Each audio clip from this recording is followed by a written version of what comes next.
for EHEX to do a similar type of move, because if the ratio of PHEX to EHEX gets wide enough, only a small percentage of the gains of the PHEX guys has to rotate into EHEX to really send that price chart with its illiquid situation. So it's definitely riskier, and there's a timing component to the EHEX, whereas PHEX is more stable and it's here to stay, and it's the official hex. So two different trade opportunities.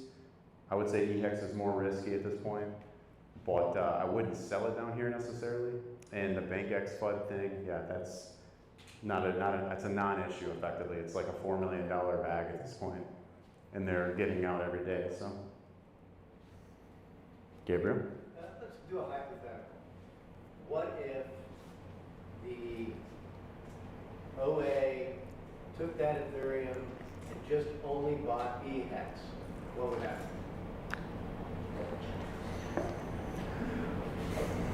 Well, I think in a perfect world, people would rotate that money out of EHEX and into PulseChain, right? Because the alternative is pretty bleak for PulseChain. So it's very unlikely that that would occur.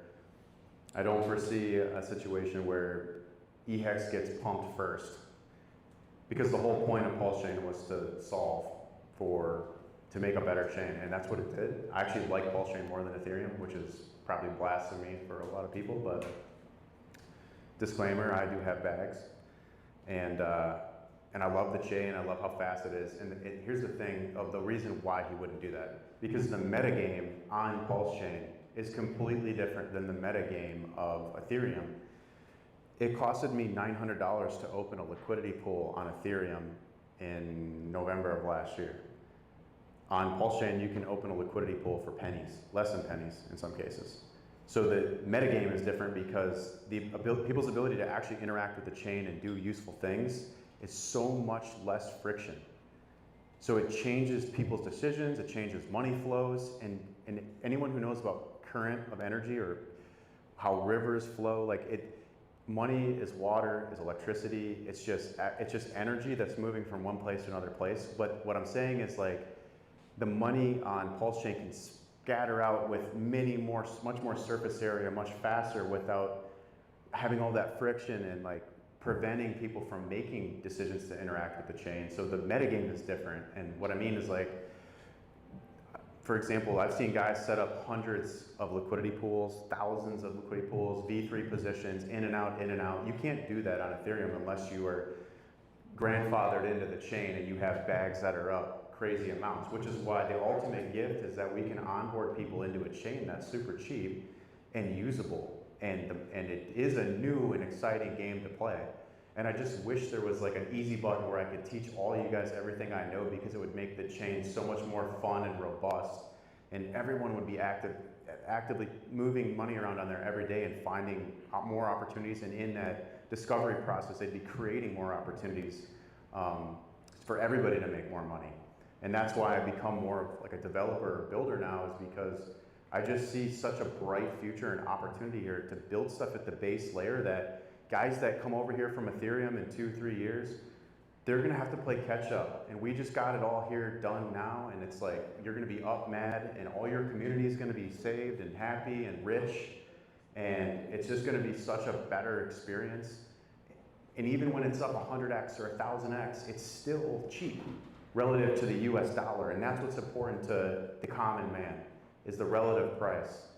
And the irony there is that I made a token that's $20,000 a token right now, so it's completely the opposite type of a game. But the PulseChain foundation is what's important, and having that ratio, that favorable ratio for guys to come in, and when it's 50x up or 1000x up, and still can get millions of units for pretty much, pretty low cost, even at such high multipliers. That's what's going to create a beautiful redistribution event over and over and over, and you're going to see that credit and debt cycle play out, boom bust cycles play out on PulseChain at a faster rate than they ever could have on these other chains. So I feel like it's going to start to try, at least at a minimum, to decouple away from the typical crypto cycle. So what about if you have a constant purchase of HEX on Ethereum? Now, not all of it at once, because it'd be wasted. But let's say that it's a constant, and And that pattern creates this equal, you're talking about these two different games going on ETH and Pulse. And so by having this constant buy pressure on that E-hex, how does the liquidity pairing and all that connect to PulseChain? You're not putting all of it in there, you're just doing it on a regular basis that people rely on it and know what's going on. And so it creates this balance between the two. And then with that balance between the two, you create this instant bridge through liquidity. You know, they're doing this with Uniswap, they're doing it with OmniBridge. So if all of a sudden Hex becomes kind of this instant bridge because you're balancing out the two sides. Yeah, that's happening right now. So all of eHex's liquidity is paired with pHex on the PulseChain, most of it anyway. And so it's happening. So having a constant buy from that Ethereum into on the eHex. Yeah. I would rather him bridge it in and buy directly on the PulseChain. Put a constant buy on all of them. And who's to say that that's not already happening? You know, like, so yeah, you got to pick the asset strategically, and I just don't. So I think eHex is a different kind of play now. It's not that it won't perform. Yeah, I'm actually saying that it probably will do pretty crazy numbers. You just timing, it's going to be hard. But you think you brought up a good point, which is like, well, why don't we all just start building stuff like that on Hex? Like, why have to make all these other things or side projects and stuff? And that kind of leads nicely into the Axis and Alive fusion, which is something that I've been working on since April, which is going to be directly bonded to COM. And the reason why is because I can't take my $2 million liquidity pool and influence the Hex price with $35 million in it. Like that Hex liquidity web is outweighing my coin like 16 to 1. And so I can't move the Hex price with my little coin. But what I can do is I can move the COM price by bonding this new system that's going to be a proof of concept for COM and Hex, so that it incentivizes you guys to stake more Hex for the long term and get instant rewards, like instant payouts. And it's up to the free market, because that's how it's designed, to decide, well, what is the right amount of money to get the most of you guys to go buy and stake Hex, right? That's ultimately the goal, is you just want to get more people to buy Hex and lock it up for the long term and store value in it. So we can hit escape velocity and change the adoption curve from this to this in a shorter period of time.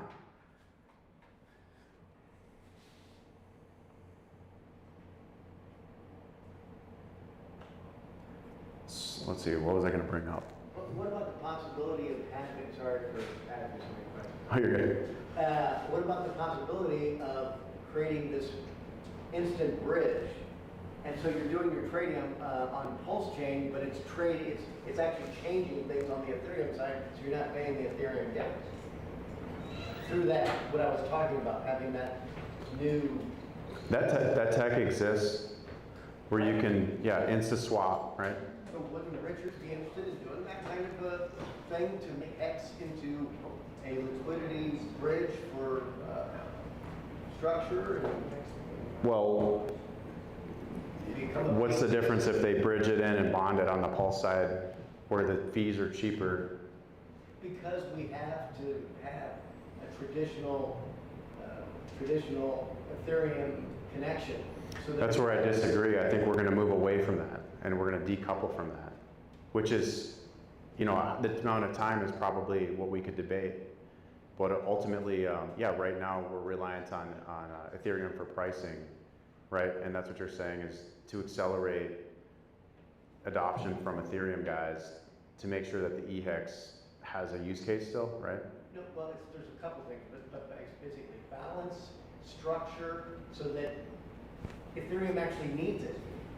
It helps out take off the pressure, just like he told us, this multi-lane highway, it's an expansion. So that kind of structure is an expansion of Ethereum capability, which means once you create a structure and people rely on it, then they use it. And if you're not being used, then problems happen. And if we're tied with liquidity, then that affects PulseChain.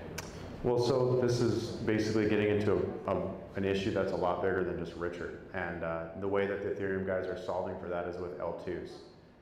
Hundreds of them. Hundreds of L2s are being created every day. And then on the roadmap, I'm not an expert or that technical, but they got plenty of stuff in the works already that, you know, Richard's hands are out of it. He's got his own chain now. eHex will be successful because it's bonded on the PulseChain side. It's not Richard's responsibility to make his chain do well and save Ethereum at the same time directly. Not save it, expand it.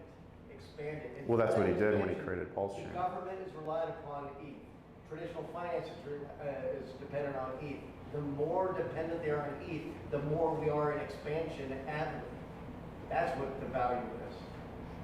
The value is in PulseChain being cheaper, faster, more liquid. An expansion, a continuation of Yeah, using. that's what a bridge is. They move over. Well, they will, and they'll chase the price because that's what people like. Green candles are the best form of marketing. Right. But Ethereum's not going to go away. It's so integrated. You know, we don't want Ethereum to go away. Right. But I just think that PulseChain will get more and more of the market share over time because there's more opportunity there. And that's even in a scenario where ETH can go to 30 or 60,000 in the middle term. I think also it used to be a lot easier because I love to onboard. And for me to onboard back in the day just through Uniswap on Hex, a lot easier, especially for me. Now, you know, I got friends just, hey Arthur, just do it. Just do it. You know what you're doing. Yeah. Bridge it over. So it is that initial extra step. So hopefully when either the SEC case gets dismissed